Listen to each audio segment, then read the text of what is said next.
Guys, had a chat about this in the editorial, and that's the big infighting within the Liberal Party between Alex Hawke and Jacinta Nampijinpa-Price.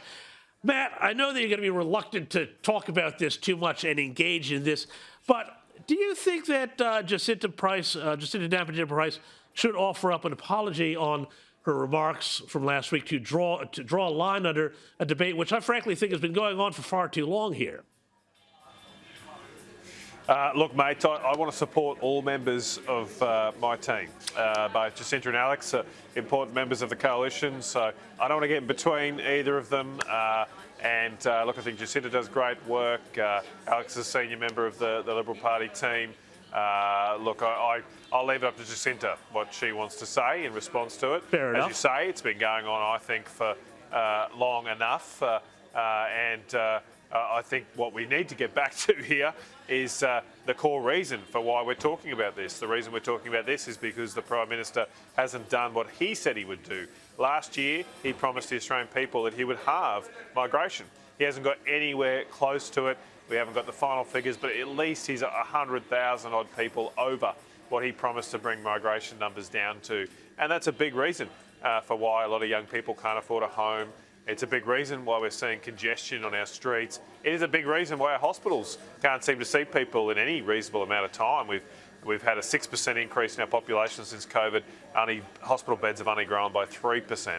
So they're the issues that I think we should focus on and certainly not worry about each other. Look, it's done and dusted. As I say, I want to focus on the people out there that are listening to your program, not all the various people in my team. Yeah, well, Matt, I think you're right. I think this has gone on for far too long here. I mean, the remarks were made on Thursday. It's now Monday night. We're going to have another news cycle tomorrow on this. But Nicholas Rees, come on now.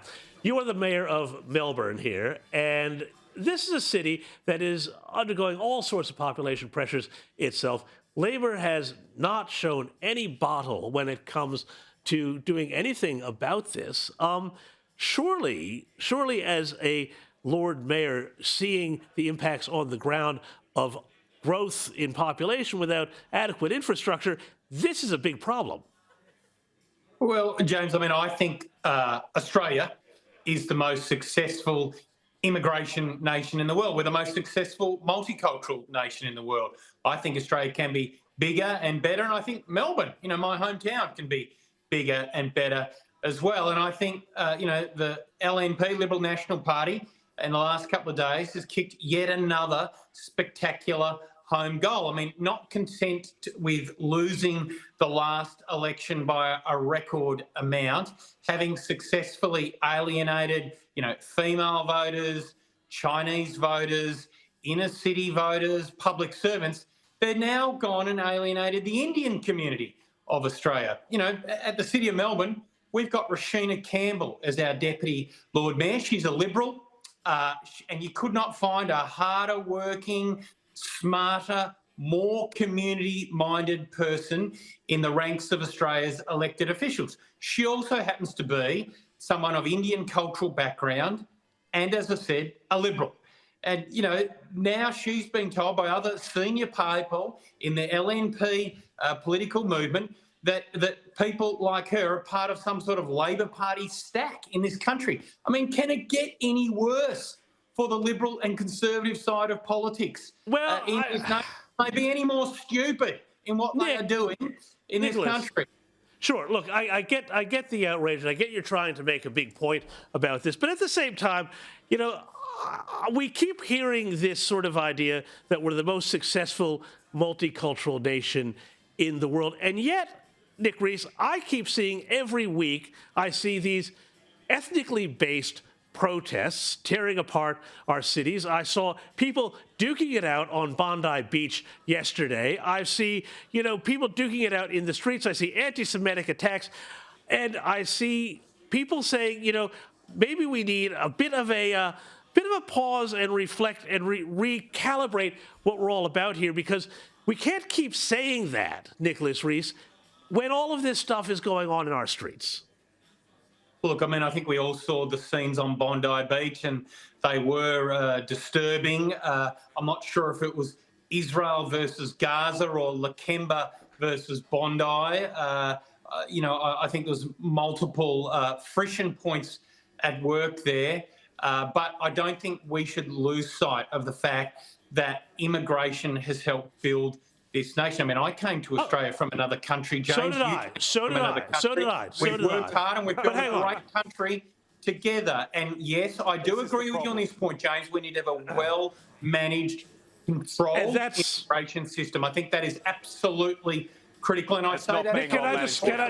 Nicholas, can I pause you there? I want to pause you there, Nick, because Matt Canavan in Party Central there wants to jump in here. What were you going to say there, Matt? Yeah, I'm at Party Central here in Billawheeler. It's going off here on a Monday night at Billawheeler Hotel. But it's probably more life than down in Melbourne. Sorry, Nick. I think you guys have recovered. Sorry, I got to get that dig in there. But look, it's not being well managed at the moment. And I think people are sick and tired of the Labor Party thinking a slogan is substitute for good policy. We keep hearing that, we're the best multicultural country in the world. We're built on immigration. Yeah, but how does that relate, again, going back to what the Prime Minister promised he'd do? You know, we continue to have record numbers of people arrive here. And what we need to do is have policies that actually make people's lives better. You know, saying that migration is great, saying that multiculturalism is fantastic, does not help people who can't see a doctor in their hospital. It does not help people whose kids can't afford a home. And so fix that problem. Just focus on that. It doesn't help the fact that we are being pulled apart by all these ethnic divisions. I just think our welcome mat here is being worn out. Nick is right that traditionally we've done a very good job. But that doesn't mean, just because we've done a good job at taking in migrants in the past, there's no guarantee that that's going to continue in the future, particularly if we keep taking in at a rate of 500,000 new people in net terms a year, a whole city of Canberra every year. We just can't do that. And then we will become a much less cohesive society if we continue like this. We'll become like the UK is at the moment and parts of Europe. I don't want that to happen here. So we've got to get this genie back in the bottle ASAP. We've got to bring these numbers back down, as the Prime Minister promised he would do, and have a much more manageable migration program for our country's needs. I'll tell you what, Matt, I'm just hoping that some joker there at the Billawheeler Hotel doesn't ask them to put on Eagle Rock, because that could be absolute chaos here on live TV. But Nicholas Rees, I think Matt makes a very good point here. And I want to go back to these protests in Bondi. You know, we saw those. How long is this going to go on? And let me ask you this as a mayor, because we had a big talk about this today at my other workplace about, do we need to say some places like Bondi Beach, like the Harbour Bridge, they're exclusion zones. You're not allowed to protest at these really iconic sites. Go have a protest somewhere else, but please stop hijacking our national symbols, which Bondi Beach is one of them, for your own causes. Oh, I think you've got to be very careful in this space, James. I do think these protests cause enormous inconvenience, and I would like to see them better managed. But once you start, saying things like you can't protest in these iconic locations, I do worry that you're starting to get onto a slippery slope. So, it starts with Bondi Beach, and then you're going to say Sydney Harbour, then you're going to say Bourke Street, Melbourne. Before you know it, you can't protest in this country anymore. So I think you've got to be really careful. You're not allowed to go into Parliament House and start protesting. The politicians don't want to get interrupted. All right, you got to get approval. You can go do it in the mall in the front of Parliament House. We've got to get approval for that. You can't just rock up in Parliament House and do it. Why should you be able to rock up at the Sydney Harbour Bridge? It's a major thoroughfare. Do you think people should be able to protest down the Bruce Highway? It's just ridiculous. I do take reasonable restrictions here. I do take Nick Rees's concerns, because while we talk about the concerns we have about becoming like Britain with all of the protests and the division, and a lot worse they have there, I also worry about free speech a bit. But gents, I want to move on to, because there's so much else. A little while ago, former Prime Minister John Howard was on Sharri Markson's program. He slammed the Albanese government's net zero obsession. Here's a little of what he had to say. I think the world is making a mistake by sort of going overboard about climate change. What I mean by that is that I'm not persuaded that the world will come to an end if we don't reduce carbon emissions in a radical way. Yeah. So abandon net zero, the 2050 Well, that targets. means that I'm doubtful that net zero is worth the price we're paying for it. Lord Mayor Nicholas Rees, let me ask this of you. will the world come to an end if Australia doesn't meet its climate reduction targets? Well, I mean, John Howard, he just keeps on giving for the Liberal Party, doesn't he? Not content having lost the 2007 federal election by refusing to commit Australia to the Kyoto target, he now wants the Liberals to lose the next election by walking away from the Paris climate emission targets. I mean, the fact I'm is, not sure. a commitment to net zero 2007 by 2050, a commitment to net zero by 2050 shows that you are a political party that believes in modernity, that you believe in progress and doing Australia's fair share to meeting our requirement to get to net zero so that we stop the environmental damage to our planet as a result of excessive fossil fuel and carbon emissions. Nicholas Rees, I was working in Parliament House in 2007. I don't recall that election being about Kyoto. I think it was more about work choices and the it's time factor. But Matt, what do you reckon? How do you remember that?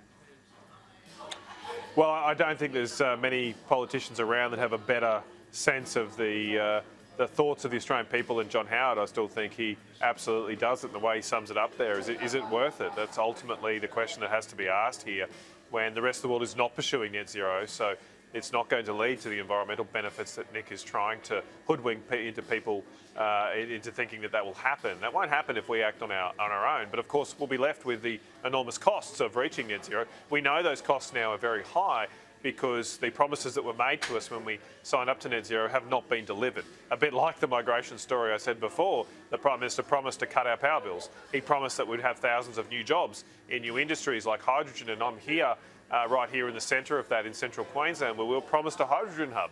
We promised we'd have these thousands of jobs, and we've just been deserted by a Labor Party that makes promises and then just leaves people to pick up the pieces. And so why should we have to pay these enormous costs in our country if it's not going to lead to any environmental benefits? This ridiculous idea that unless we hit net zero emissions in 2050 at that precise time, the world's going to end. We're not part of the modern world, apparently. I mean, give me a break. I mean, people just want their lives made better, Nick. They can't afford their groceries. They're struggling to pay their mortgage. Their lives are much, much worse than they were just a few years ago. And you have these stupid slogans that mean nothing to anybody.